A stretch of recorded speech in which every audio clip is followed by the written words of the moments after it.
চারপাশে শুধুই পচা দুর্গন্ধ, শুকিয়ে যাওয়া প্রস্রাবের দাগ, ছড়িয়ে থাকা ময়লা আবর্জনা আর ছেঁড়া ব্যানার, পোস্টার। স্বৈরাচার সরকার পতনের পর নিষিদ্ধ ঘোষিত আওয়ামী লীগের কেন্দ্রীয় কার্যালয়টি যেন এক ময়লার ভাগাড়। একসময় যেখানে ছিল ক্ষমতার গর্জন, আজ সেখানে শুধুই নীরবতা আর ঘৃণার আত্মচিৎকার।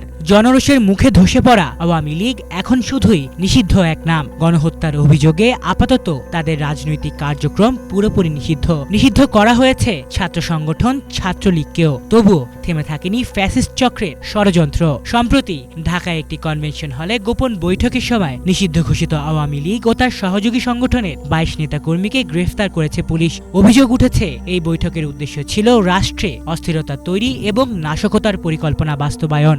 বিস্ময়করভাবে সেই সভায় অংশ নিয়েছিলেন একজন সেনা কর্মকর্তাও, তাও আবার প্রশিক্ষকের ভূমিকায়। এমনটাই অভিযোগ দেশের বেশ কিছু গণমাধ্যমের।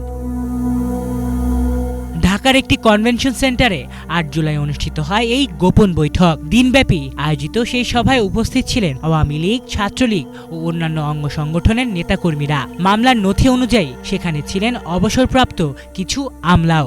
পুলিশ জানায়, এই গোপন বৈঠকে সেনাবাহিনীর এক মেজর সরাসরি উপস্থিত থেকে আওয়ামী কর্মীদের প্রশিক্ষণ দেন। উদ্দেশ্য ছিল দেশের স্থিতিশীলতা ধ্বংস করে রাজনৈতিক সুযোগ তৈরি করা। বিষয়টি নিয়ে প্রশ্ন করা হলে সেনা সদর দপ্তরের নিয়মিত সংবাদ সম্মেলনে তা স্বীকার করেন কর্মকর্তারা। সেই সংবাদ সম্মেলন থেকে জানা যায়, অভিযুক্ত মেজরকে ইতোমধ্যে সেনাবাহিনীর হেফাজতে নেওয়া হয়েছে। দোষী প্রমাণিত হলেই তার বিরুদ্ধে সেনাবাহিনীর প্রচলিত আইন অনুযায়ী ব্যবস্থা নেওয়া হবে। এই ঘটনার মধ্য দিয়ে আবারও স্পষ্ট হলো, ক্ষমতা হারালেও চক্রান্ত থামেনি। আওয়ামী লীগ আজ নিষিদ্ধ, কিন্তু দলটি এখনো রাজনীতির অরণ্যে এক অশরীরী আত্মার মতো ঘুরে বেড়াচ্ছে, যাদের উদ্দেশ্য একটাই, গণতন্ত্রের বুকে আরেকবার ছুরি চালানো।